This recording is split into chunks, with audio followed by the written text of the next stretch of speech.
Hello दोस्तों, मैं हूं विक्की कुमार। आज आपका स्वागत करता हूं आपके अपने YouTube channel exam concept master में। आज हम देखने वाले हैं ज्ञान बिंदु का छठा सेट जो है उनके प्रश्नों को देखेंगे और साथ साथ आप लोग भी इन प्रश्नों को सॉल्व करने का प्रयास कीजिएगा। ठीक है, तो आज का हमारा पहला प्रश्न है करंट का, जो हम लोग करंट का प्रश्न और गणित का प्रश्न छोड़ते हुए चलेंगे और जीके और साइंस का प्रश्न जो है देखेंगे। चलिए, तो आज दूसरा प्रश्न से हम लोग शुरू करेंगे। जैसे कि आज का दूसरा प्रश्न है, विश्व पृथ्वी दिवस कब मनाया जाता है?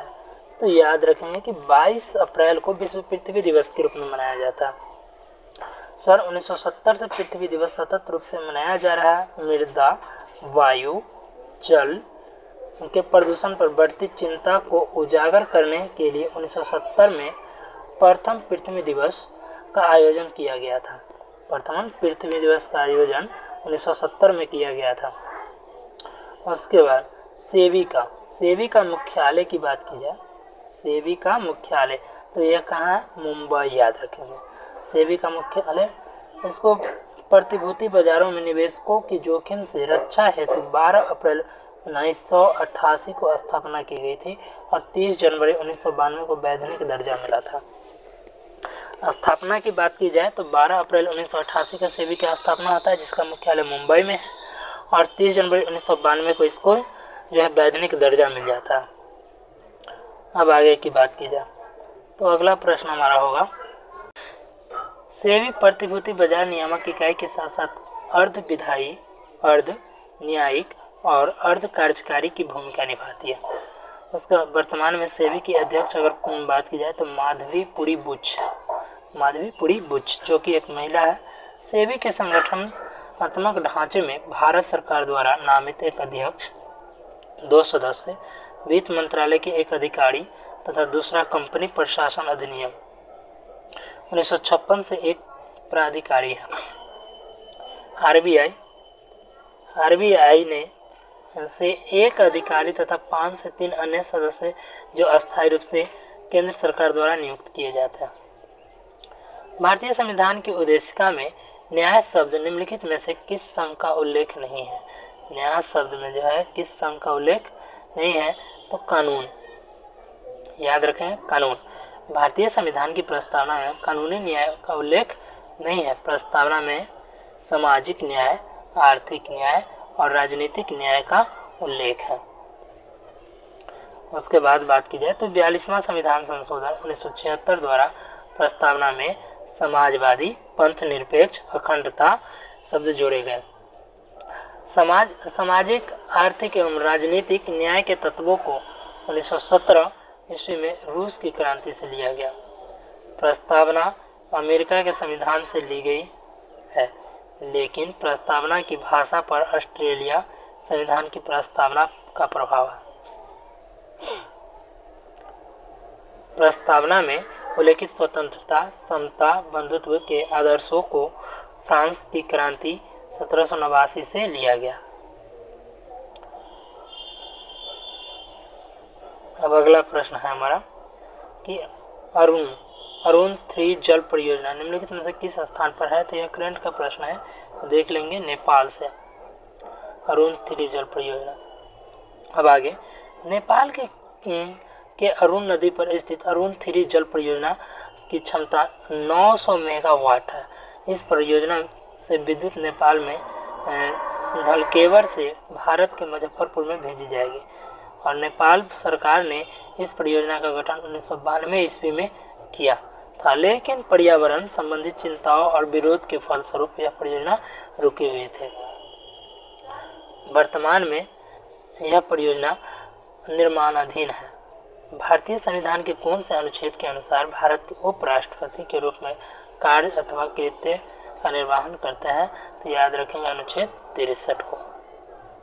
सॉरी दोस्तों, आप याद रख सकते हैं कि अनुच्छेद 63 में जो है उपराष्ट्रपति का पद का प्रावधान किया गया, लेकिन कार्यों की बात की जाए तो अनुच्छेद 65 में होगा। अनुच्छेद 62 में राष्ट्रपति पद के रिक्त को भरने के लिए निर्वाचन करने और आकस्मिक रिक्ति को भरने के लिए निर्वाचित व्यक्ति को पदावधि का प्रावधान है। उसके बाद याद रखेंगे कि यह जो है उपराष्ट्रपति का पद जो है अमेरिका के संविधान से लिया गया। अनुच्छेद 64 अनुसार राष्ट्रपति राज्यसभा का पद एवं सभापति होता है। उपराष्ट्रपति को हटाने के लिए संविधान प्रस्ताव सर्वप्रथम राज्यसभा से में ही लिया जा सकता है। राज्यसभा द्वारा पारित प्रस्ताव पद यदि लोकसभा अनुमोदन कर दे तो उपराष्ट्रपति को उसके पद से हटाया जा सकता है। इसके बाद राष्ट्रपति का पद रिक्त होने पर उपराष्ट्रपति 6 महीने तक कार्यवाहक राष्ट्रपति के रूप में कार्य कर सकता है, जब तक कि नया राष्ट्रपति कार्यभार न ग्रहण कर ले। अब आगे की बात की जाए तो भारत में उत्तर पूर्व में गार्जी बोलेनिया रेल का उद्घाटन निम्नलिखित में से किस राज्य में किया गया? गार्जी बोलेनिया तो त्रिपुरा, याद रखेंगे त्रिपुरा। इसके बाद गार्जी बोलेनिया के बीच 23 किलोमीटर लंबी रेलवे लाइन उद्घाटन त्रिपुरा में अगरतला 9 फरवरी 2019 को की जाती है। और हिप्पोकैम्प किस ग्रह का चंद्रमा है? हिप्पोकैम्प तो नेपच्यून का, याद रखेंगे हिप्पोकैम्प। उसके बाद SETI search for extraterrestrial intelligence, California नाम की संस्था ने इस चंद्रमा की खोज की है। नेपच्यून का सबसे छोटा उपग्रह नियाद है। सूर्य की अधिकतम दूरी पर स्थित होने के कारण वरुण सबसे ठंडा ग्रह की बात की जाए तो वरुण। अब वरुण के चारों ओर अति शीतल मीथेन का बादल छाया हुआ है तथा यह हरे रंग का ग्रह। कौन? वरुण। उसके बाद जर्मन खगोल शास्त्र जॉन गाले ने वरुण की खोज की थी 1846 ईस्वी में। निम्नलिखित में से कौन सा विषय भारतीय संविधान के अनुसार संघीय सूची में शामिल नहीं है? तो संघीय सूची में कौन शामिल नहीं होगा तो आप याद कर सकते हैं, स्थानीय शासन, रक्षा होगा, रेलवे होगा, रिजर्व बैंक ऑफ इंडिया, यह संघीय सूची का विषय। अब चलिए, भारतीय संविधान की 7वीं अनुसूची में 3 सूचियों का वर्णन है, संघ सूची, राज्य सूची और संवर्ती सूची। अब आगे का प्रश्न, वर्तमान में संघ सूची में 100, सूची में 61 एवं संवर्ती सूची में 52 विषय वर्णित है। ठीक है। इसके बाद जिन विषयों को संघ सूची, राज्य सूची व संवर्ती सूची में के स्थान नहीं मिला है उन विषयों को कानून बनाने का अधिकार संसद को प्राप्त है तथा यह संसद को प्रदत्त शक्ति अपशिष्ट विधायी शक्ति है, जैसे रक्षा, विदेशी मामले, युद्ध, अंतर्राष्ट्रीय संधि, परमाणु शक्ति। इसके बाद सीमा शुल्क, जनगणना, डाक, तार प्रसारण, विदेशी ऋण, विदेशी व्यापार, रेल, वायु एवं जल परिवहन आदि संघ सूची के विषय हैं। और उसके बाद कृषि, लोक सेवा, और उसके बाद कारागार, भू राजस्व, लोक व्यवस्था, पुलिस, स्थानीय शासन, लोक स्वास्थ्य, सिंचाई, क्रय एवं विक्रय आदि राज्य सूची के विषय हैं। इसके बाद परिवार नियोजन, जनसंख्या नियंत्रण, समाचार पत्र, जलमार्ग, कारखाना, आर्थिक एवं सामाजिक योजना, शिक्षा आदि संवर्ती सूची के विषय हैं। चलिए, आज का हमारा अगला प्रश्न है 10वां प्रश्न। बिहार में 1857 का क्रांति का नेतृत्व किसने किया? तो सभी आदमी जानते हैं, कुंवर सिंह के बारे में ही जानते हैं कि इस समय 1857 के क्रांति का नेतृत्व कुंवर सिंह ने किया था। इस समय पटना के कमिश्नर कौन थे? तो विलियम टेलर। पूछा जा सकता है दोस्तों कि 1857 की क्रांति जब बिहार में हुई थी तो वहाँ के कमिश्नर कौन थे? William Taylor. तात्या टोपे और नाना साहब। तात्या टोपे को रामचंद्र पांडुरंग, नाना साहब के धोंधू पंथ कहा जाता है। ठीक है। और आगे की बात की जाए तो कॉलिन कैंपबेल ने कानपुर के विद्रोह को दबा दिया और बरेली से विद्रोह का नेतृत्व खान बहादुर खान ने किया था। इसी क्रांति का तात्कालिक कारण एनफील्ड राइफल के कारतूस के ढक्कन में गाय और सूअर की चर्बी का प्रयोग किया जाना था। 29 मार्च 1857 को बैरकपुर की 34वीं एनआई रेजिमेंट के मंगल पांडे ने बाग और जनरल ह्यूसन की हत्या कर दी और बलिया के रहने वाले मंगल पांडे को उस घटना के बाद फांसी दे दी गई। अब अगला प्रश्न हमारा होगा कि निम्न में से कौन सा अनुच्छेद धार्मिक कार्यों के प्रबंध की स्वतंत्रता से संबंधित है। तो अनुच्छेद 26 को याद रखेंगे दोस्तों। अनुच्छेद 24 में 14 वर्ष से कम उम्र के बच्चों को जोखिम कार्यों के लिए निषेध किया गया है। और अनुच्छेद 23 मानव का दुर्व्यापार, बेगार तथा बालक श्रम को निषेध करता है। अनुच्छेद 28 भारत सरकार द्वारा पूर्णतः वित्त पोषित संस्था में धार्मिक शिक्षा निषेध करता है। ठीक है। अनुच्छेद 25 की बात की जाए तो धर्म के आवाद के रूप में मनाने, आचार या प्रचार करने की स्वतंत्रता का प्रावधान करता है। अनुच्छेद 27 किसी भी व्यक्ति को ऐसे करों को देने के लिए बाध्य नहीं किया जाएगा जिनके आगम या आय से किसी विशिष्ट धर्म अथवा धार्मिक संप्रदाय की अभिवृद्धि या पोषण में व्यय करने का निश्चित की गई हो। ठीक है। अब आगे का प्रश्न हमारा होगा। अब अगला प्रश्न है कि भारत में कौन से राज्य में जो है हॉर्निवल त्यौहार का आयोजन किया गया है। तो आप लोग जानते हैं कि हॉर्निवल त्यौहार जो है नागालैंड का। नागाओं की परंपराओं व धरोहर की समृद्धि, संरक्षण व प्रोत्साहन के लिए प्रत्येक 1 से 10 दिसंबर के बीच नागालैंड में हॉर्निवल फेस्टिवल का आयोजन किया जाता है। अब इस फेस्टिवल के नृत्य प्रदर्शन इस फेस्टिवल में नृत्य प्रदर्शन, शिल्प, परेड, खेल व कई धार्मिक अनुष्ठान किए जाते हैं। इस उत्सव का सबसे बड़ा आकर्षण नागा नायकों की बहादुरी की प्रशंसा में गाए जाने वाले गीत है। इस महोत्सव को संयुक्त रूप से पर्यटन विभाग व कला व संस्कृति विभाग द्वारा नागा विरासत गांव की किसामा में आयोजित किया जाता है। अब आगे की बात की जाए तो जो कोहिमा से 12 किलोमीटर की दूरी पर स्थित है और इस महोत्सव का नाम हॉर्निवल पक्षी के नाम पर रखा गया है, जो नागालैंड में मनाया जाता है। हॉर्निवल पक्षी का पंख नागा समुदाय के लोगों द्वारा पहने जाने वाली टोपी का हिस्सा होता है और भारत और श्रीलंका के मध्य संयुक्त सैन्य युद्धाभ्यास है। तो मित्र शक्ति याद रखेंगे, भारत और श्रीलंका के मध्य। अब मित्र शक्ति 6 सैन्य युद्धाभ्यास आतंकवाद रोधी युद्ध कौशल, तकनीक व सैन्य राजनीति के आदान प्रदान व संवर्धन हेतु श्रीलंका के दिलवासा में किया गया। मित्र शक्ति युद्धाभ्यास की शुरुआत 2012 में हुई थी और संप्रीति 2019 युद्धाभ्यास भारत और बांग्लादेश के बीच हुआ और तंगेल भारत और बांग्लादेश के बीच हुआ। गरुड़ शक्ति की बात की जाए तो गरुड़ शक्ति युद्धाभ्यास भारत और इंडोनेशिया, याद रखेंगे, भारत और इंडोनेशिया के मध्य जो है गरुड़ शक्ति के बीच होता है और मिजोरम भारत में किया गया। हैंड इन हैंड युद्धाभ्यास भारत और चीन के बीच उमरोई में किया गया।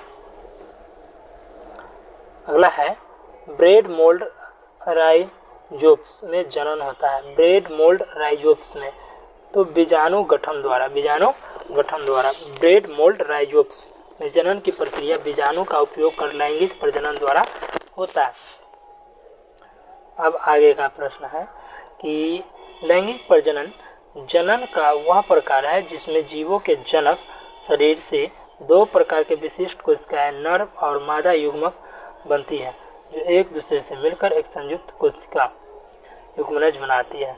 यह युग्मनज बढ़ने पर 9 जीव बन जाता है। शैवालों में लैंगिक प्रजनन समयुग्मक, विषम युग्मक तथा अंड युग्मक द्वारा होता है। इसके बाद विखंडन अलैंगिक प्रजनन की एक विधि है जिसमें एक कोशिकीय जीव कोशिका विभाजन के दौरान दो समान भागों में विभक्त होकर नए जीवों को उत्पन्न करता है। विखंडन 2 प्रकार के होता है, द्विविखंडन एवं बहुविखंडन। अमीबा में प्रजनन द्विविखंडन द्वारा होता है। मुकुलन में जनन मुकुलन में जनक जीव के शरीर का छोटा सा भाग मुकुल अर्थात बड के रूप में उभरता है, जो बाद में अलग हो जाता है और नया जीव बन जाता है। हाइड्रा में जनन मुकुलन द्वारा ही होता है। बीजाणु निर्माण गठन में जनक पौधा जीवन नामक सैकड़ों सूक्ष्म प्रजनक इकाइयों को उत्पन्न करता है। जब पौधा का बीजाणु आवरण फटता है तो बीजाणु वायु में फैल जाते हैं। जब ये वायु वाहित बीजाणु अनुकूल परिस्थितियां आर्द्र व उष्ण में वे अंकुरित होते हैं और नए पौधे की उत्पन्न करते हैं, तो राइजोप्स इसका मुख्य उदाहरण है। अगला प्रश्न, 17वीं लोकसभा चुनाव कितने चरणों में संपन्न हुई थी? तो याद रखेंगे 7 चरणों में 17वीं लोकसभा चुनाव। उसके बाद कहता है कि लोकसभा का गठन वयस्क मताधिकार के आधार पर प्रत्येक चुनाव द्वारा चुने गए जनता के प्रतिनिधियों से होता है, जिसमें 530 राज्यों का 20 सदस्य संघ राज्य क्षेत्र का तथा 2 सदस्य आंग्ल भारतीय समुदाय के राष्ट्रपति द्वारा मनोनीत किए जा सकते हैं। वर्तमान में लोकसभा की सदस्यों की संख्या 545 है। मूल संविधान में लोकसभा के सदस्यों की संख्या 500 निश्चित की गई थी। उसके बाद की बात की जाए तो 1 मिनट, लोकसभा का कार्यकाल का बात किया जाए तो 5 वर्ष है। पर संयुक्त अधिवेशन की अध्यक्षता लोकसभा के अध्यक्ष करते हैं। अनुच्छेद 75 के 3 के अनुसार मंत्रिपरिषद लोकसभा के प्रति उत्तरदायी होगा, मंत्रिपरिषद। उसके बाद 16वां प्रश्न है कि निम्नलिखित में से कौन मलेशिया का 16वां राज्य बन गया? तो यह करंट का प्रश्न है, लेकिन फिर भी आप देख लिए तो सुल्तान अब्दुल्ला को याद रखेंगे, ठीक है। और अगला प्रश्न हमारा गणित का है, तो गणित के प्रश्नों को छोड़ते हुए चलेंगे। और चलिए आगे कि निम्न में से किसने विद्युत चुंबकीय प्रेरण की खोज की? तो विद्युत चुंबकीय प्रेरण की खोज फैराडे ने की। किसने की? फैराडे। कब करता है? 1831 में। उसके बाद किसी बंद परिपथ में होकर गुजरने वाली चुंबकीय फ्लक्स में परिवर्तन करने पर विद्युत धारा उत्पन्न होती है। विद्युत धारा उत्पन्न होने की इसी घटना को विद्युत चुंबकीय प्रेरण कहा जाता है। अब फैराडे के विद्युत चुंबकीय प्रेरण के 2 नियम हैं। अब कौन कौन है वो देखते हैं। कहता है कि जब किसी कुंडली से संबंधित एक प्रेरित विद्युत वाहक बल की उत्पत्ति हो सकती है और दूसरा चुंबकीय फ्लक्स में प्रेरित विद्युत वाहक बल परिवर्तन की दर के अनुक्रमानुपाती होती है, ठीक है। उसके बाद अगर आगे की बात की जाए तो प्रेरित विद्युत वाहक बल अर्थात E बराबर हो जाएगा n इंटू डी 5/dt। हृदय के लिए कृत्रिम पेसमेकर, डायनमो, ट्रांसफार्मर आदि में विद्युत चुंबकीय प्रेरण का प्रयोग किया जाता है। 19वां प्रश्न होगा, जल राशि जो स्पेन एवं फ्रांस दोनों ही साथ तटीय क्षेत्र बनाती है दर है, तो यह जो है आप याद रख सकते हैं बिस्के की खाड़ी। अब अगला, उत्तरी अटलांटिक महासागर में सेल्टिक सागर के दक्षिण में बिस्के की खाड़ी अवस्थित है और नॉर्वेजियन सागर नॉर्वे के उत्तर पश्चिम में अवस्थित अटलांटिक महासागर का सबसे उत्तरी भाग है, ठीक है। अब आगे का प्रश्न का देखा जाए तो कैस्पियन सागर जो है दुनिया का सबसे बड़ा अंतर्राष्ट्रीय जल निकाय है, जिसे दुनिया का सबसे बड़ी झील या पूर्ण विकसित समुद्र के रूप में वर्गीकृत किया गया। कैस्पियन सागर यूरोप और एशिया के साथ स्थित कॉकेसस पर्वत के पूर्व और मध्य एशिया के बृहत मैदान के पश्चिम में स्थित है, ठीक है। और बोथनिया की खाड़ी बाल्टिक सागर में सबसे उत्तरी छोर पर अवस्थित है। बोथनिया की खाड़ी याद रखेंगे, बाल्टिक सागर में सबसे उत्तरी छोर पर अवस्थित है। यह फिनलैंड के पश्चिमी तट व स्वीडन के पूर्वी तट की तटीय सीमा है। अगला प्रश्न है कि मल्लिकाग्निमित्रम के लेखक कौन है? तो याद रखेंगे कालिदास को, मल्लिका अग्निमित्रम। इस नाटक में मालवा देश की राजकुमारी मालविका तथा विदेशी की राजा अग्निमित्र का प्रेम व उनके विवाह का वर्णन है। ठीक है, अब आगे का प्रश्न की बात की जाए तो कालिदास की, एक मिनट दोस्तों, अब कालिदास की अन्य कृतियों की बात की जाए तो मेघदूत, अभिज्ञान शकुंतलम और एक मिनट, अभिज्ञान शकुंतलम। अब कालिदास के अन्य उल्लेखनीय कृति मेघदूत, अभिज्ञान शकुंतलम, कुमार संभवम, रघुवंशम है। और बाणभट्ट, हर्षवर्धन का दरबारी कवि था।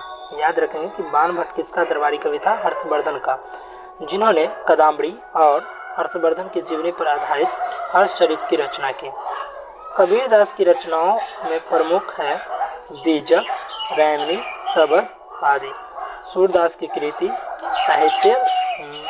साहित्यलहरी और सूरसागर है। और उसके बाद अगला प्रश्न है हमारा कि पुनगानूर एक नाम है। पुनगानूर तो गाय की एक नाम है, गाय का नाम पुनगानूर। गाय की एक नस्ल होने के साथ साथ आंध्र प्रदेश के चित्तूर जिले का एक कस्बा शहर भी पुनगानूर है। अब जमुना पारी, बुआरगेट, बारबरी बीटल, मालवारी, जफराना, सिरोही आदि बकरियों की एक प्रमुख नस्ल है।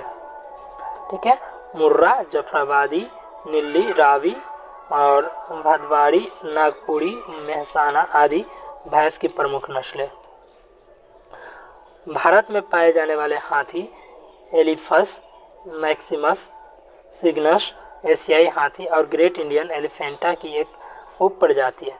हाथियों के संरक्षण, गैर कानूनी शिकार और तस्करी को रोकने के उद्देश्य से पूरा विश्व 12 अगस्त को हाथी दिवस मनाता है। हाथियों का दिमाग सबसे बड़ा होता है।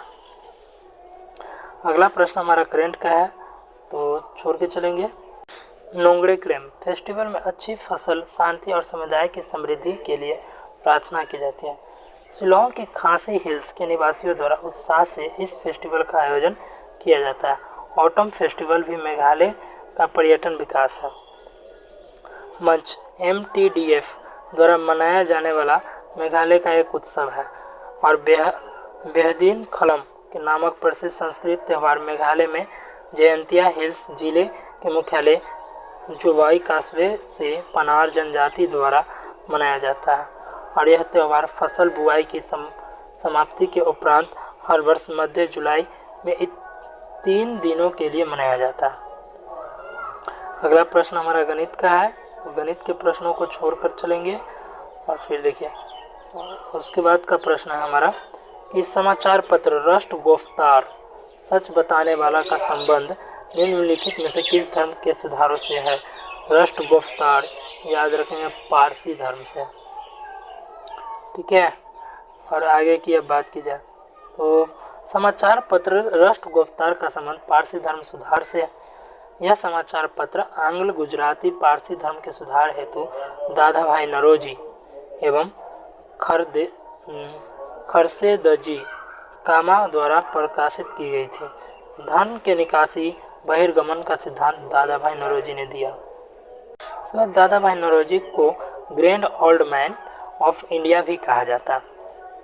दादा भाई नरोजी ने अपनी पुस्तक poverty and un British rule in India के माध्यम से ब्रिटिश युग के दौरान भारतीय अर्थव्यवस्था की गिरावट पर महत्वपूर्ण टिप्पणियां की है। उसके बाद दादा भाई नौरोजी ने 3 बार 1886, 93 और 1906 भारतीय राष्ट्रीय कांग्रेस की अध्यक्षता करते हैं। 86 और 1906 में कलकत्ता में करते हैं, इतना बात ध्यान रखेंगे। उसके बाद निम्नलिखित में से कौन सा विकल्प समरूपी अंगों का उदाहरण नहीं है? तो याद रखें बंदर के हाथ, ऐसे चमगादड़ के पंख और पक्षी के पंख और कीड़े के पंख समरूपी अंग के उदाहरण। और बंदर के हाथ की समजात अंग का उदाहरण नहीं है। प्राणियों के वे अंग जिनकी आधारभूत संरचना एक जैसी होती है परंतु उनके कार्य अलग अलग होते हैं समजात अंग कहलाता है। जैसे समजात अंग के उदाहरण हो गए पंछी के पंख तथा घोड़े के अग्रपाद। ठीक है, और मनुष्य के भुजा तथा गाय का अग्रपाद, ये जो है समजात अंग। और मेढक के अग्रपाद तथा पंछी के पंख।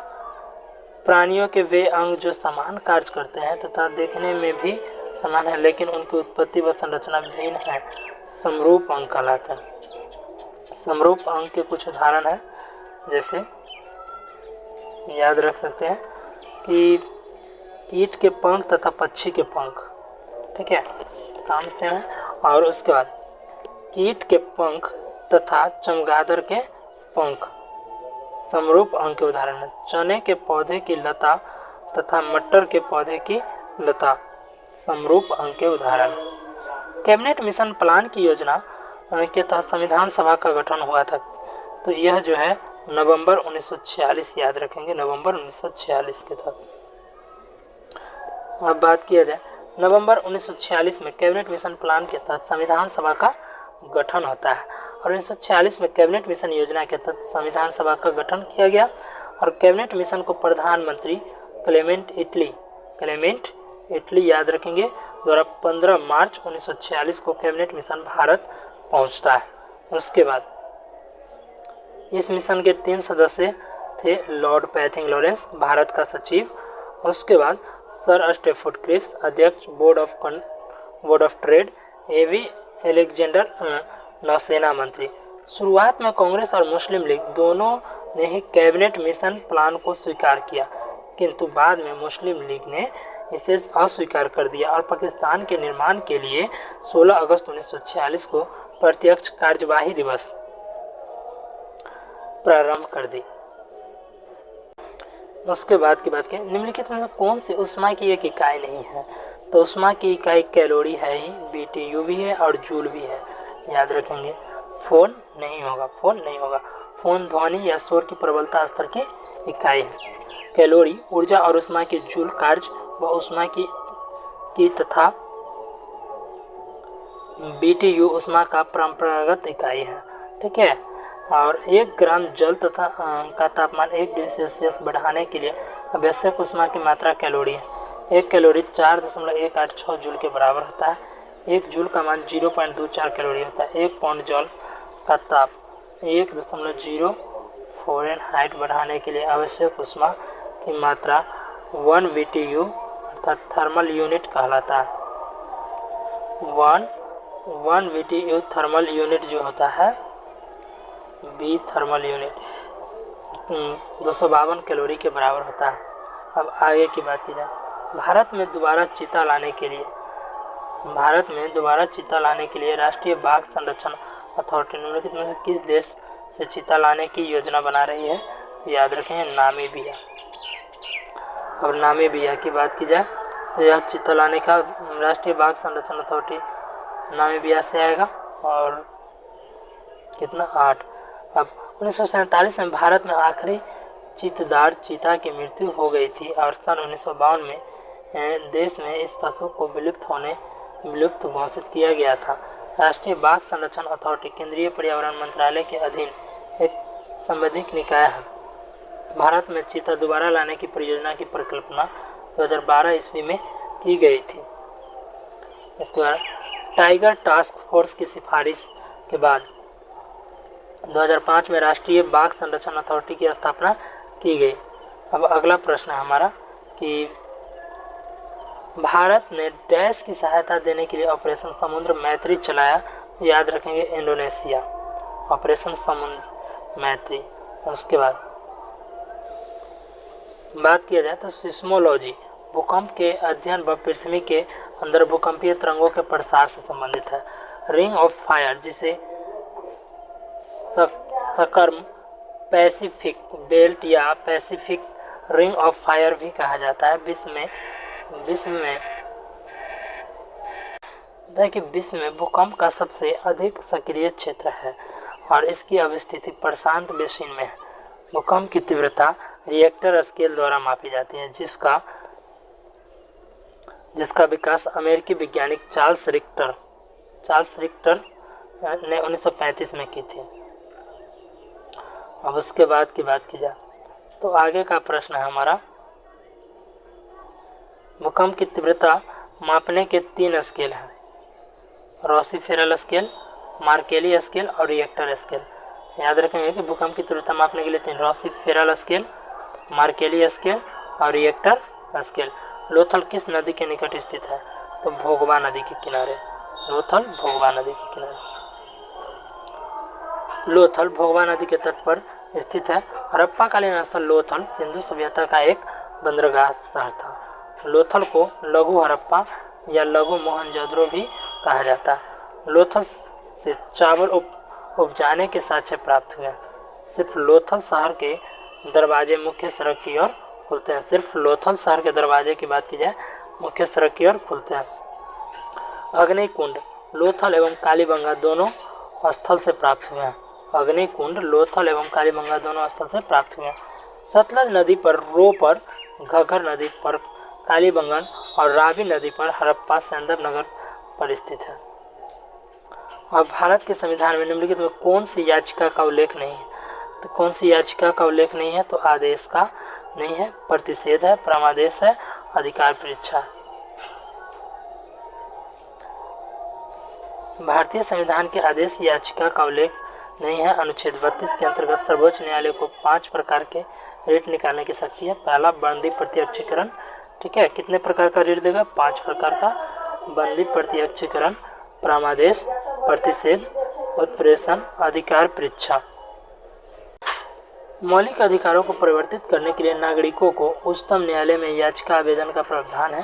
संविधान के अनुच्छेद 226 के अंतर्गत उच्च न्यायालय में रिट अर्थात याचिका दाखिल करने का अधिकार नागरिकों को प्रदान किया गया है। अनुच्छेद 226 याद रखेंगे। तो उच्च न्यायालय किसी अधीनस्थ न्यायालय, अधिकरण या राज्य के किसी प्राधिकारी को ऐसे रिट आदेश तथा निर्देश जारी कर सकता है जो नागरिकों के मूल अधिकारों के प्रवर्तन के लिए आवश्यक है। अनुच्छेद 124 उच्चतम न्यायालय के गठन का प्रावधान किया गया। अनुच्छेद 124 में उच्चतम न्यायालय के गठन का प्रावधान किया गया। भारत में पहली बार आर्थिक जनगणना कब की गई थी? तो बात की जाए तो भारत में पहली बार आर्थिक जनगणना 1977 में किया गया था। अब अगला प्रश्न, भारत आर्थिक जनगणना सांख्यिकी संगठन CSO द्वारा की गई थी और आर्थिक जनगणना के उत्पादन की इकाइयों या प्रतिष्ठान की संख्या, कार्यरत व्यक्तियों की संख्या, वित्त का स्रोत एवं स्वामित्व के प्रकार जैसे पहलुओं को शामिल किया जाता है।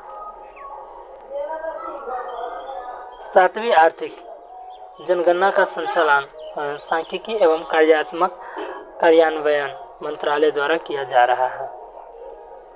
अब निम्नलिखित में कौन सा कथन भारत के उपराष्ट्रपति चुने जाने की अर्हता के संबंध में सही नहीं है? तो याद रखेंगे कि वह भारत का नागरिक होना ही चाहिए, तो ये तो सही है। उसके बाद वह 35 वर्ष की आयु पूर्ण कर चुका हो, ये भी सही है। लेकिन वह लोकसभा का सदस्य निर्वाचित होने के लिए अहर्त हो, यह आपका गलत हो जाएगा। और वह कोई लाभ का पद धारण नहीं करता। इसके बाद भारत के उपराष्ट्रपति चुने जाने की अर्हता के संबंध में सही नहीं है कि लोकसभा का सदस्य निर्वाचित होने के लिए अहर्त हो। उपराष्ट्रपति चुने जाने की अर्हता है 35 वर्ष की आयु पूरा कर चुका हो, भारत का नागरिक हो, राज्यसभा का सदस्य बनने की योग्यता हो और केंद्र सरकार, राज्य सरकार या किसी स्थानीय प्राधिकरण के अंतर्गत किसी लाभ के पद पर न हो। अनुच्छेद 63 द्वारा उपराष्ट्रपति के पद का प्रावधान किया गया। ऑलिव रिडले सागरीय कछुआ को किस डैश के नाम से भी जाना जाता है? तो याद रखेंगे कि पैसिफिक रिडले सागरीय कछुआ, पैसिफिक रिडले सागरीय कछुआ। IUCN ने इस कछुए को संकटापन्न से की श्रेणी में सूचीबद्ध किया है और ग्रीन सागरीय कछुआ अमेरिका के हवाई द्वीप, प्यूर्टो वर्जिन द्वीप समूह और फ्लोरिडा के पूर्वी तट पर देखे जाते हैं। कैंपस रिडले सागरीय कछुआ, जिसे अटलांटिका रिडले सागरीय कछुआ भी कहते हैं, सागरीय कछुआ की एक दुर्लभ प्रजाति है तथा यह भी गंभीर रूप से संकटग्रस्त है।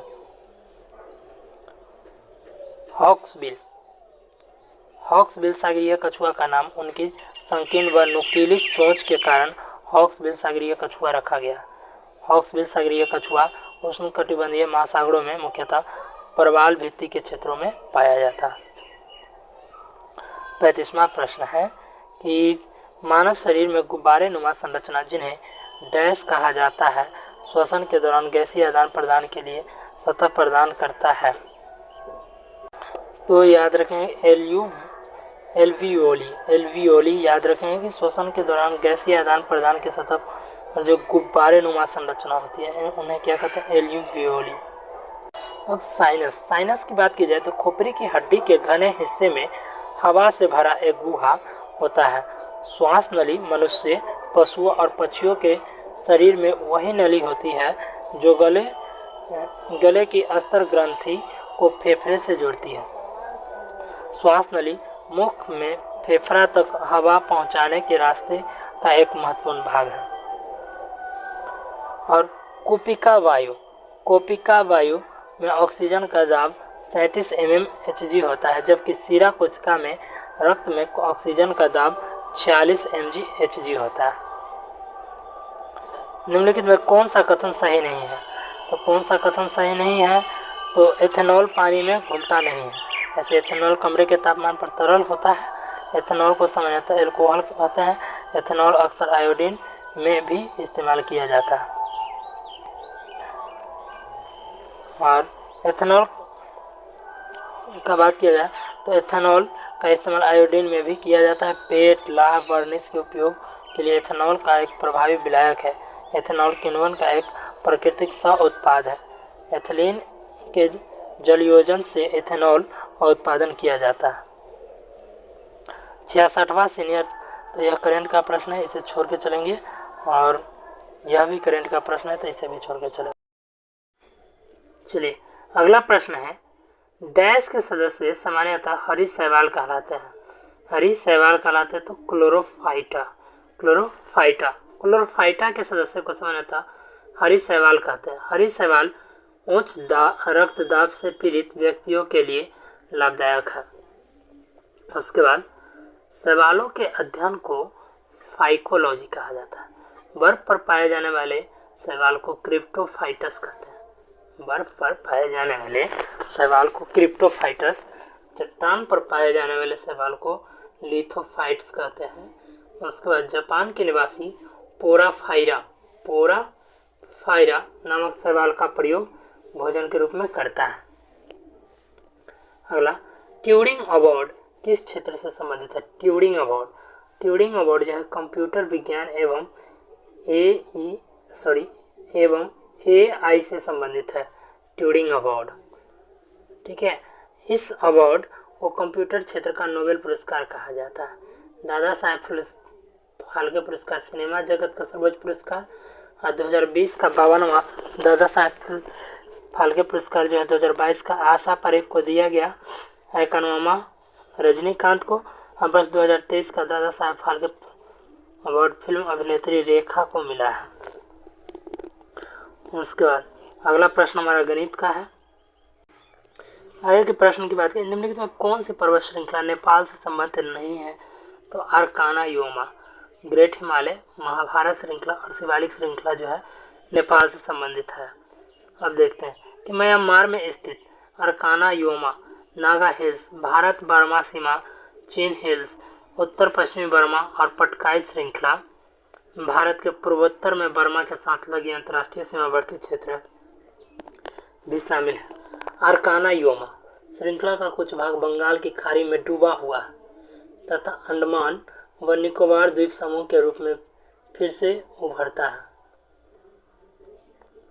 ग्रेट हिमालय को हिमाद्री तथा सर्वोच्च तथा बृहद हिमालय कहा जाता है। यह हिमालय की सबसे ऊंची श्रेणी है।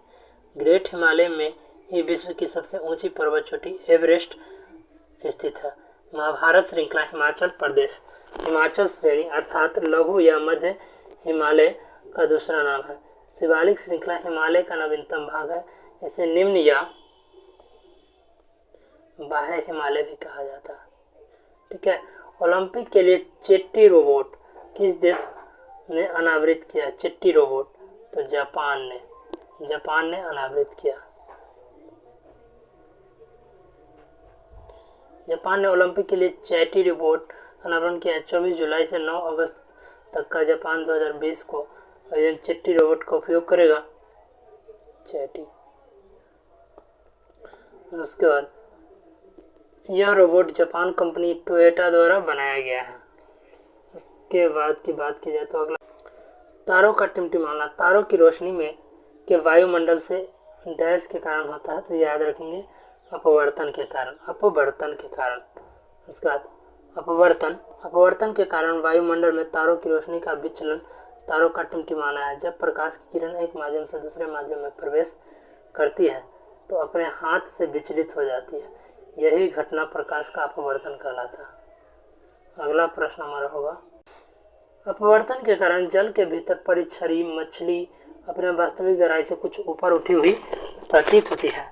अपवर्तन के फलस्वरूप ही द्रव में अंशतः डूबी हुई सीधी छड़ टेढ़ी दिखाई होती है। सूर्योदय के कुछ समय पहले तथा सूर्यास्त के थोड़े समय बाद तक सूर्य क्षितिज के नीचे होने पर भी हमें दिखाई पड़ना अपवर्तन का ही परिणाम है।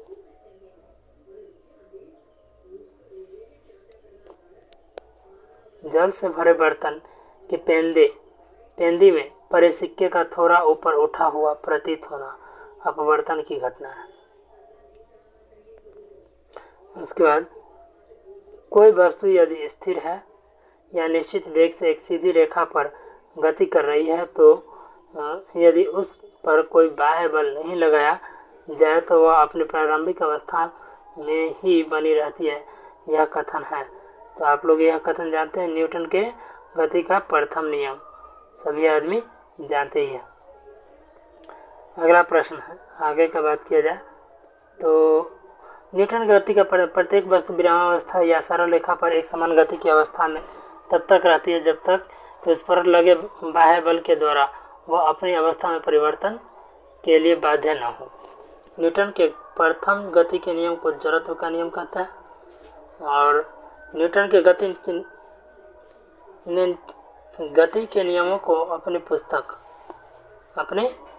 प्रिंसिपिया 1687 में प्रतिपादित किया। न्यूटन के गति का प्रथम नियम के कुछ उदाहरण हैं, रुकी हुई बस या रेलगाड़ी में खड़ा व्यक्ति गाड़ी के अचानक चलने पर पीछे की तरफ गिरने लगता है। तेज चलती हुई बस या रेलगाड़ी के अचानक रुकने पर उसमें बैठा व्यक्ति आगे की तरफ झुक जाता है। चलिए अगला प्रश्न है, गुजरात के भुज में विनाशकारी भूकंप की उत्पत्ति जिस वर्ष में हुई वह 2001 में हुई थी। गुजरात के भुज में भूकंप आई थी। अब कहता है यह भूकंप 26 जनवरी को 52वां गणतंत्र दिवस पर आया जो 2 मिनट तक चलती रही। भौगोलिक आंकड़े के अनुसार भारत की लगभग 54% भूमि भूकंप की चपेट में है। अब आगे की बात, तो भारत में भूकंप की उच्च आवृत्ति और तीव्रता का कारण भारतीय प्लेट का 47 mm प्रति वाई की दर से खिसकना है।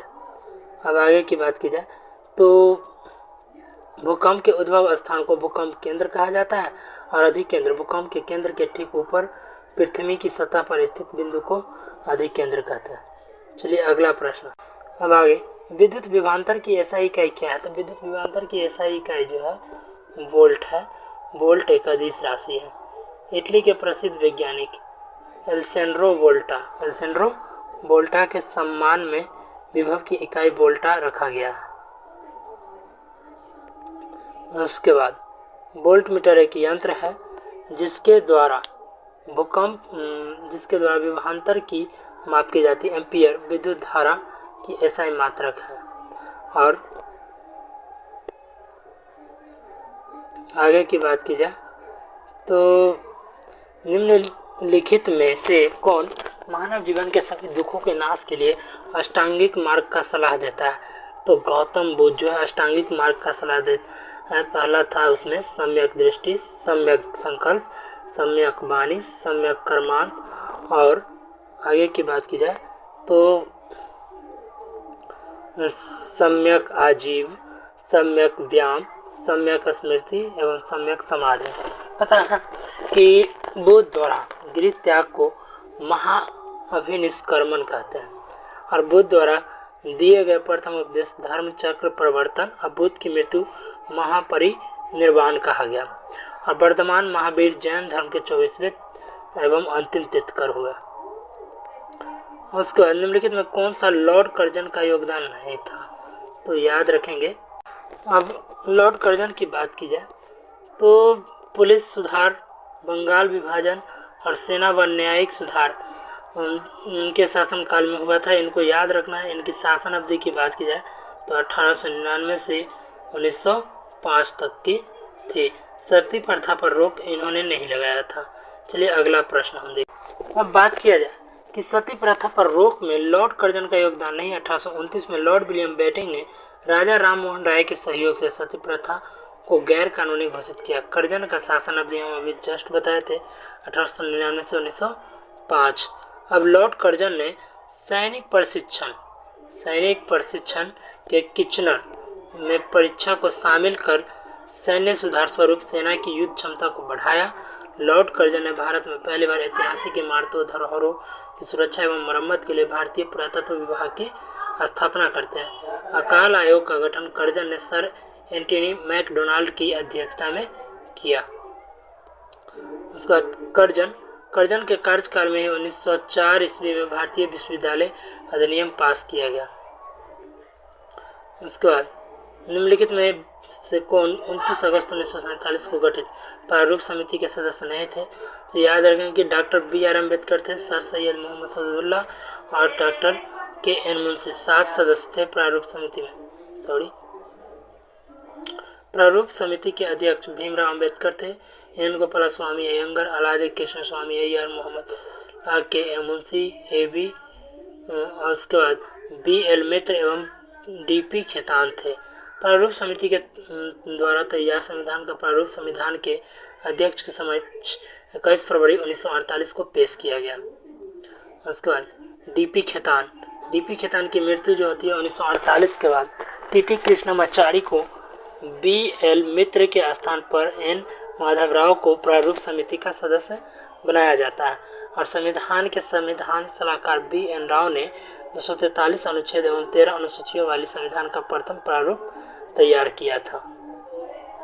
अब आगे की बात की जाए तो निम्नलिखित सूत्रों में से कौन सा कैल्शियम कार्बोनेट को निरूपित करता है, तो कैल्शियम कार्बोनेट को CaCO3। कैल्शियम कार्बोनेट एक रासायनिक यौगिक है जिसका रासायनिक सूत्र CaCO3। कैल्शियम कार्बोनेट का उपयोग चूना बनाने में, टूथपेस्ट, दंतमंजन में, सीमेंट उद्योग आदि में किया जाता है। भारी जल D2O, न्यूक्लियन प्रक्रियाओं, ड्यूटरेटेड यौगिक आदि के निर्माण में किया जाता है और मर्क्यूरिक ऑक्साइड HgO का इस्तेमाल मलहम बनाने जहर आदि के रूप में किया जाता है। अब आगे की बात की जाए तो CaO बिना बुझा हुआ चूना, कैल्शियम ऑक्साइड बिना बुझा हुआ चूना का रासायनिक नाम कैल्शियम ऑक्साइड है। और 13वीं ईस्ट एशिया समिट का आयोजन निम्नलिखित में से किस देश में किया गया, तो याद रखेंगे दोस्तों ये, तो इसका आंसर हो जाएगा सिंगापुर, याद रखेंगे।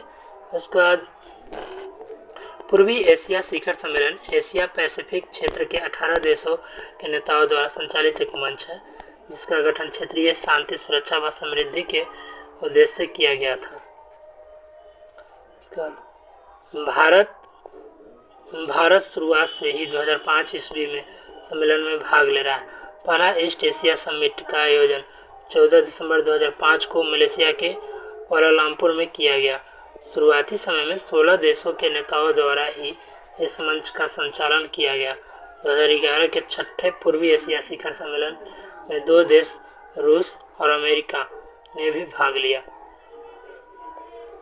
अब आगे निम्नलिखित में से कौन 1905 में बंगाल विभाजन के समय भारत के वायसराय थे, तो याद रखेंगे लॉर्ड कर्जन प्रथम। उसके बाद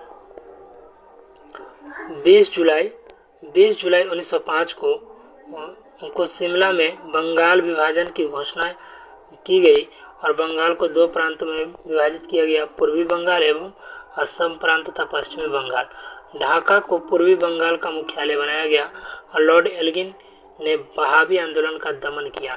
लॉर्ड एल्गिन जो है बहावी आंदोलन का दमन करता है। उसका लॉर्ड एल्गिन द्वितीय ने कहा था कि भारत को तलवार की बल पर विजित किया गया और तलवार की बल पर ही इसकी रक्षा की जाएगी। उसके बाद एंटीसेफाइड तीव्र मिशन और इंद्रधनुष का संबंध निम्नलिखित में से किस क्षेत्र से है? तो याद रखेंगे टीकाकरण से। यह आपका करंट का प्रश्न है।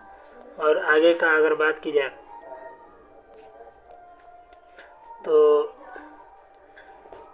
इस मिशन का उद्देश्य 2 वर्ष से कम वर्षों उम्र के बच्चों और गर्भवती महिलाओं को 8 वैक्सीन रोकथाम योग्य बीमारियों रक्षा करना और इस मिशन के अंतर्गत टीकाकरण अभियान में तपेदिक, मेनिंजाइटिस, खसरा, हेपेटाइटिस, टेटनस, काली खांसी, पोलियो माइलिटिस और डिप्थीरिया के टीके शामिल हैं। उसके बाद इस मिशन के अंतर्गत कुछ विशिष्ट रोग जैसे हीमोफिलस इन्फ्लुएंजा, जापानी इंसेफेलाइटिस के टीके भी बनाए जा रहे हैं। अब आगे निम्नलिखित में से किस बीमारी का संबंध निश्चय पोषण है? निश्चय पोषण अर्थात ट्यूबरकुलोसिस। ठीक है। और निश्चय पोषण योजना का शुभारंभ 2018 में किया गया था। ठीक। उसके बाद रंगनाथिट्टू पक्षी अभ्यारण्य स्थित है। रंगनाथिट्टू तो कर्नाटक में रंगनाथिट्टू। इस अभ्यारण्य में 200 से अधिक पक्षियों की प्रजातियां पाई जाती है। इस पक्षी बिहार में सफेद सारस, उत्तरी क्षेत्रों में पाए जाने वाले चौड़ी, चोंच वाली बत्तख, खंजन आदि मध्य एशिया, साइबेरिया एवं हिमालय के प्रवासी पक्षी। पिछले वर्ष कृष्णा राजा सागर बांध का अतिरिक्त पानी छोड़ दिए जाने के परिणाम स्वरूप इस अभ्यारण्य में उपस्थित सैकड़ों घोंसलों और द्वीप जलमग्न हो गए। वर्ष 1940 में इस पक्षी विहार को पक्षी अभ्यारण्य घोषित किया गया और वर्ष 2022 में इसे रामसर आर्द्रभूमि घोषित किया गया। इस पक्षी अभ्यारण्य श्रीरंगपट्टनम के निकट कावेरी नदी के तट पर स्थित है। नेचुरल हिस्ट्री के लेखक कौन है? तो फिलिनी। और नेचुरल हिस्ट्री पुस्तक में भारतीय पशुओं, पेड़ पौधा व खनिज पदार्थों का विस्तृत विवरण मिलता है। टॉलमी का पुस्तक भारत का भूगोल है। अरस्तु की कृति हिस्ट्री ऑफ एनिमल पॉलिटिक्स और रोटोरिक, यूडेमियन और एथिक्स आदि हैं।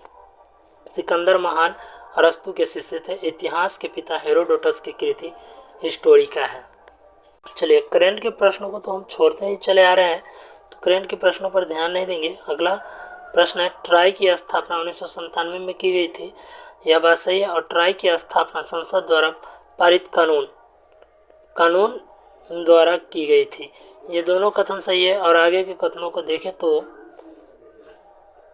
है कि TRAI की स्थापना का उद्देश्य टेलीकॉम क्षेत्र को रेगुलेट करना था और डॉक्टर RA शर्मा ट्राई के वर्तमान प्रमुख है। ये भी सही है।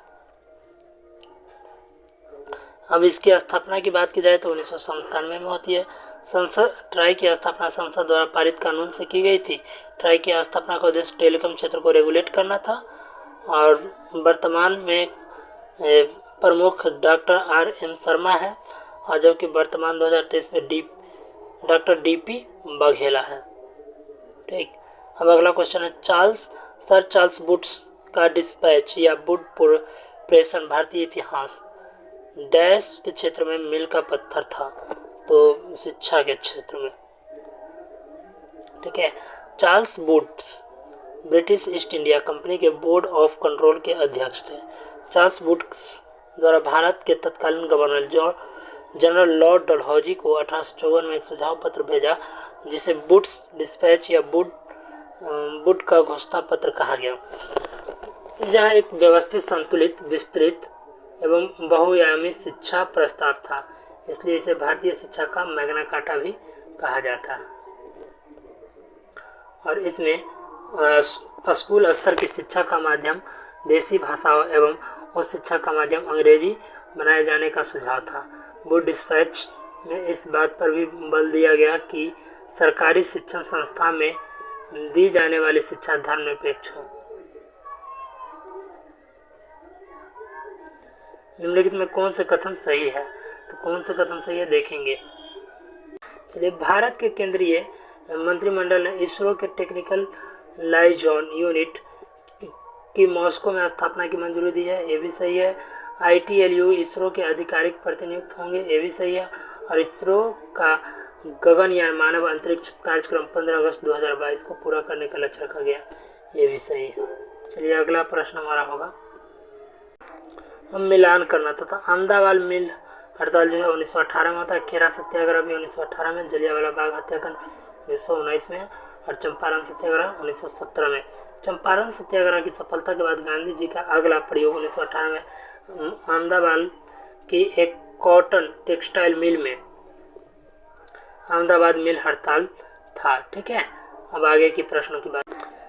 अहमदाबाद टेक्सटाइल मिल के मालिक और मजदूरों के बीच प्लेग बोनस को लेकर विवाद चल रहा था। खेरा सत्याग्रह गुजरात के खेरा जिले में अंग्रेजी सरकार द्वारा कर वसूली के विरुद्ध एक आंदोलन था। इसे प्रथम असहयोग आंदोलन भी कहा जाता है। 100 साल पहले 13 अप्रैल 1919 को पंजाब के अमृतसर स्थित जलियांवाला बाग में बैसाखी के पावन पर्व को मनाने के लिए इकट्ठा हुए निहत्थे हजारों लोगों पर जनरल डायर ने अंधाधुंध 1650 राउंड गोलियां चलवा दी थी। 3 कटिया पत्ती के विरुद्ध गांधी जी के नेतृत्व में बिहार के चंपारण जिले के सन 1917 में चंपारण सत्याग्रह गांधी जी का पहला सत्याग्रह था। हिंद स्वराज के लेखक निम्नलिखित में से कौन है? तो महात्मा गांधी। और हिंद स्वराज को 1910 ईस्वी में ब्रिटिश सरकार द्वारा एक राजद्रोही पाठ के रूप में प्रतिबंध कर दिया गया था। हिंद स्वराज 1909 में लिखी गई थी और बाल गंगाधर तिलक की रचना the Arctic home in the Vedas एवं गीता के रहस्य हैं। और गांधी जी के राजनीतिक गुरु तो जानते ही है, गोपाल कृष्ण गोखले थे। जवाहरलाल नेहरू की रचनाओं में प्रमुख भारत की खोज, विश्व के इतिहास की झलकियाँ और डिस्कवरी ऑफ इंडिया इसको भी कहा जाता है, और भारत की खोज को, और क्लिम्स ऑफ वर्ल्ड हिस्ट्री एवं टू वर्ड फ्रीडम के लेखक जवाहरलाल नेहरू हैं। अब अगला प्रश्न है हमारा कि खमसीन निम्नलिखित में से किस देश का स्थानीय पवन है? तो खमसीन मिस्र का, याद रखेंगे। सहारा मरुभूमि के दक्षिण में विशेषतः मिस्र में चलने वाली एक गर्म स्थानीय पवन है। जुंडा पवन अर्जेंटीना के स्थानीय पवन है, जो अर्जेंटीना के एंडीज पर्वत के पूर्व ढलान पर बहती है। चिनूक संयुक्त राज्य अमेरिका में चलने वाली गर्म व शुष्क स्थानीय पवन है। मिस्ट्रल रोन घाटी से चलने वाली ठंडी तथा शुष्क हवा है। और हरमट्टन सहारा मरुस्थल के दक्षिण पश्चिम दिशा में चलने वाली गर्म तथा शुष्क हवा है, हरमट्टन। अगला प्रश्न हमारा गणित का है। अब बात की जाए जेपी सेतु पुल की, तो यह गंगा नदी पर है। ठीक है, और यह दीघा सोनपुर पुल बिहार में गंगा नदी पर एक रेल सड़क पुल है। और लोकनायक जयप्रकाश नारायण को भारत छोड़ो आंदोलन के नायक के रूप में जाना जाता है। प्रधानमंत्री इंदिरा गांधी के खिलाफ 1970 के दशक में विपक्ष के लिए जेपी को याद किया जाता है। उसके बाद जेपी ने संपूर्ण क्रांति का आह्वान किया था और 1999 में उन्हें मरणोपरांत भारत रत्न से सम्मानित किया गया। 1965 में सार्वजनिक सेवा के लिए जेपी को मैग्सेसे पुरस्कार भी प्रदान किया गया था। अब अगला प्रश्न हमारा मिलान करने के लिए, चलिए मिलान करते हैं। अब सार्क के सदस्यों की बात किया जाए तो बांग्लादेश, उसके बाद भूटान, नेपाल, श्रीलंका, अफगानिस्तान, भारत, मालदीव और पाकिस्तान, यह 8 देश जो है सार्क के सदस्य हैं। सार्क दक्षेश की स्थापना सन 1950 में व्यापार, निवेश तथा संपर्क द्वारा क्षेत्रों के लोगों की सामाजिक आर्थिक दशा में उत्थान के लिए की गई थी। सार्क का मुख्यालय नेपाल में है, नेपाल के काठमांडू से। और सार्क का प्रथम सम्मेलन ढाका में दिसंबर 1985 में हुआ था। ठीक, और प्रत्येक 8 दिसंबर को सार्क दिवस मनाया जाता है। सार्क दिवस के रूप में 8 दिसंबर को मनाया जाता है। मयूर और करंट के प्रश्नों को छोड़ते हुए चलेंगे। ब्लू माउंटेन पर्वत श्रृंखला भारत के जिस राज्य में स्थित है वह है, तो याद रखेंगे मिजोरम में ब्लू माउंटेन पर्वत भारत के मिजोरम राज्य में स्थित है। पूर्वोत्तर भारत की लुसाई पर्वतमाला में स्थित फोंगपुई को ही नीला पर्वत कहा जाता है। फोंगपुई एक पवित्र पर्वत माना जाता है। इसका नाम लई भाषा से लिया गया है, जिसमें फोंग का मतलब है घास भूमि या क्या कहता है मर्ग होता है, और पुई का अर्थ होता है महान। फोंगपुई एक राष्ट्रीय उद्यान भी है। और बात की जाए लुसाई पहाड़ियाँ जो मिजो पहाड़ियाँ भी कहलाती है, भारत के मिजोरम व त्रिपुरा राज्य में स्थित है। एक पर्वतमाला है जो पटकाई पहाड़ियों की एक उप श्रृंखला है। ब्लू माउंटेन फोंगपुई की ऊंचाई 2157 मीटर है, 7.077 फीट है। वेरीनाग निम्नलिखित में से किस भारतीय नदी का उद्गम स्थल है? वेरीनाग झेलम, और झेलम नदी का उद्गम स्थल जम्मू कश्मीर के शेषनाग या वेरीनाग झील है। उसके बाद झेलम पाकिस्तान के झांग के निकट चिनाब नदी से मिल जाती है। चिनाब नदी का पुराना नाम बितास्ता है। वेरीनाग स्प्रिंग में एक अष्टकोणीय पत्थर का बेसिन है, जिसे मुगल सम्राट जहांगीर ने 1620 ईस्वी में बनवाया था।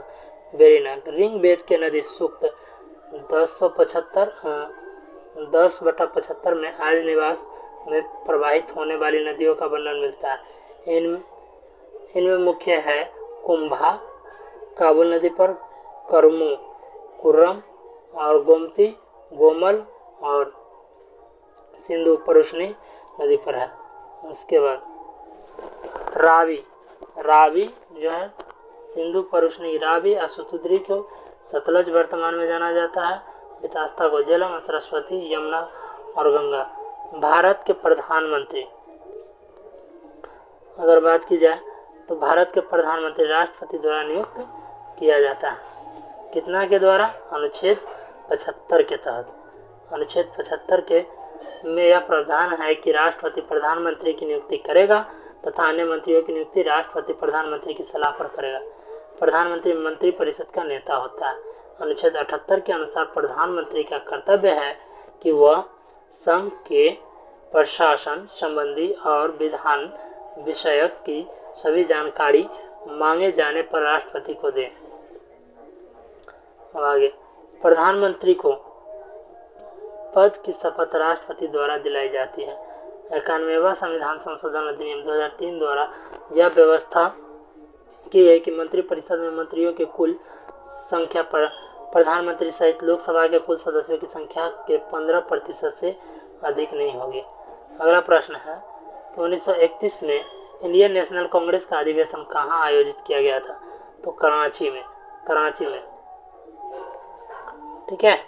और इस अधिवेशन में गांधी इरविन समझौता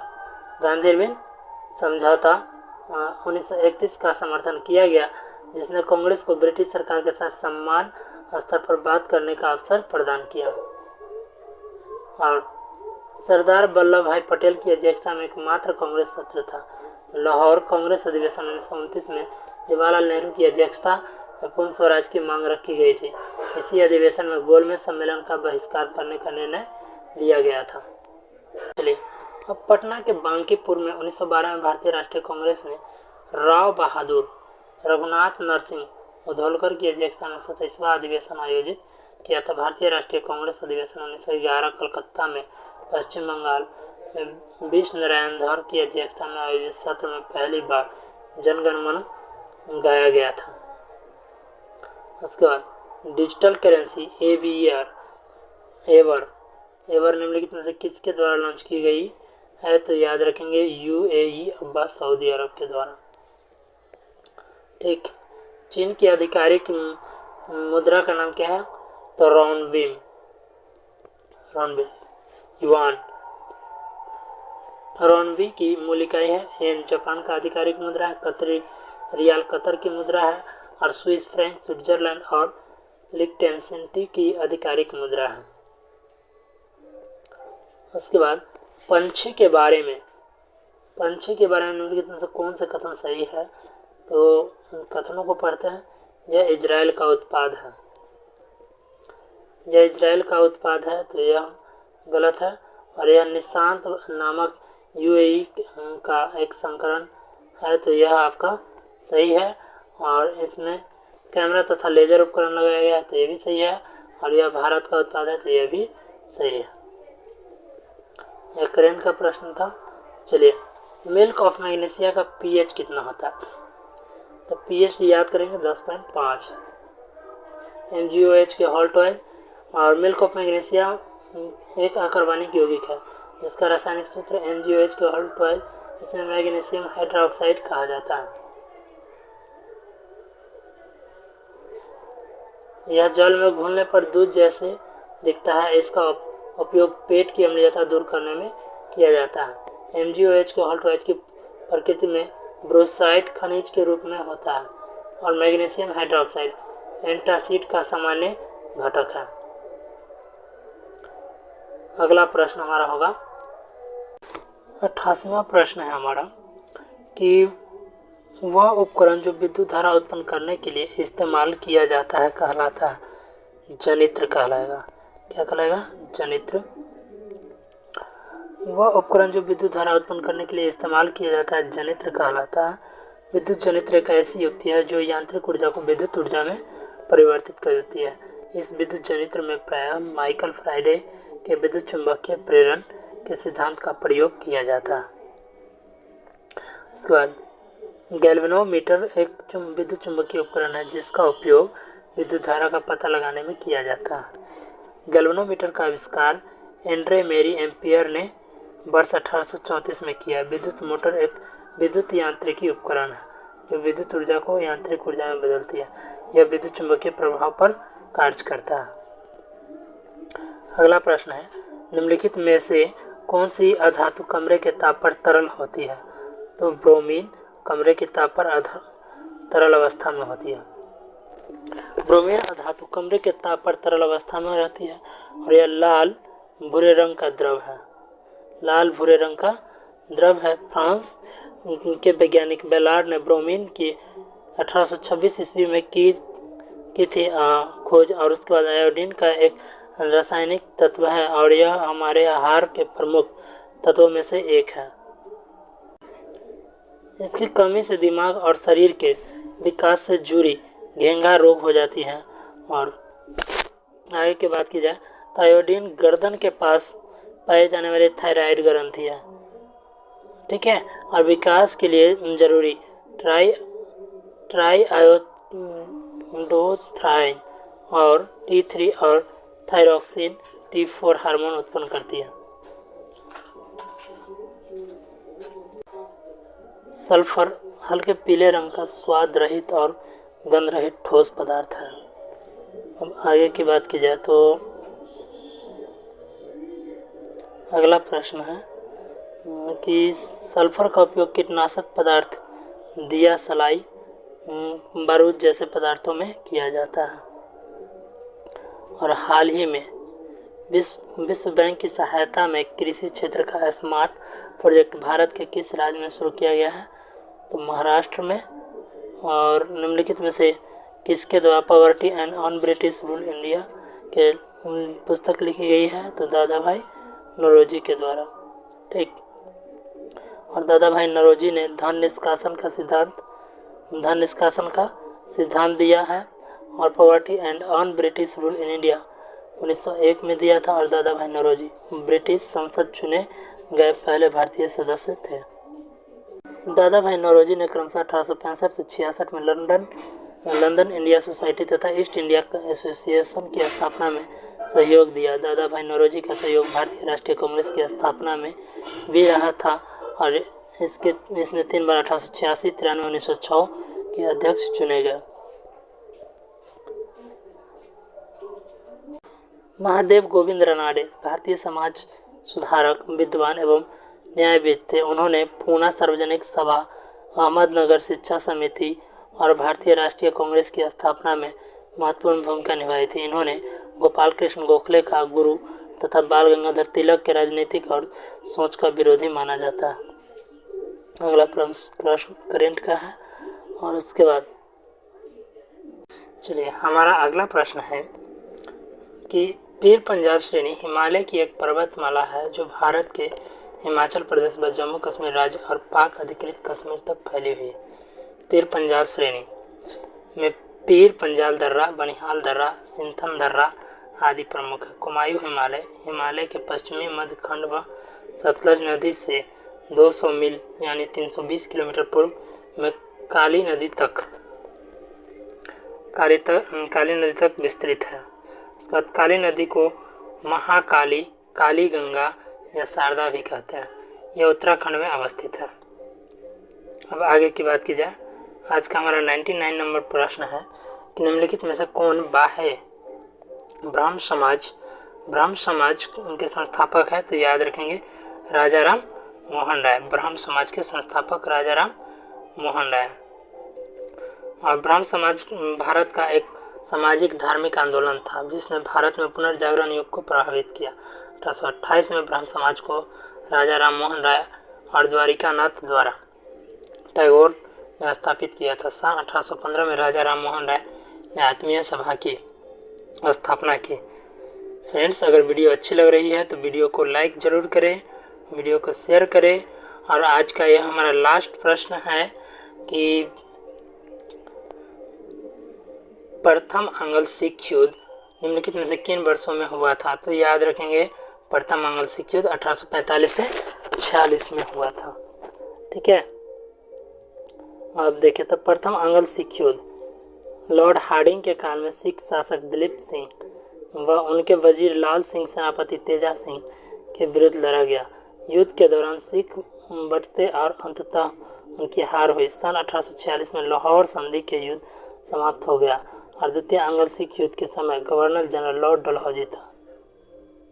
ठीक, द्वितीय आंग्ल सिख युद्ध 18 अप्रैल 1848 को 29 मार्च 1849 तक चली। इस युद्ध की समाप्ति के बाद सिख राज का संपूर्ण हिस्सा 29 मार्च 1849 ईस्वी ब्रिटिश भारत राज्य से मिल गया। फ्रेंड्स, अगर वीडियो अच्छी लगे तो वीडियो को लाइक कीजिए, चैनल को सब्सक्राइब कीजिए और वीडियो को शेयर जरूर किया कीजिए। धन्यवाद।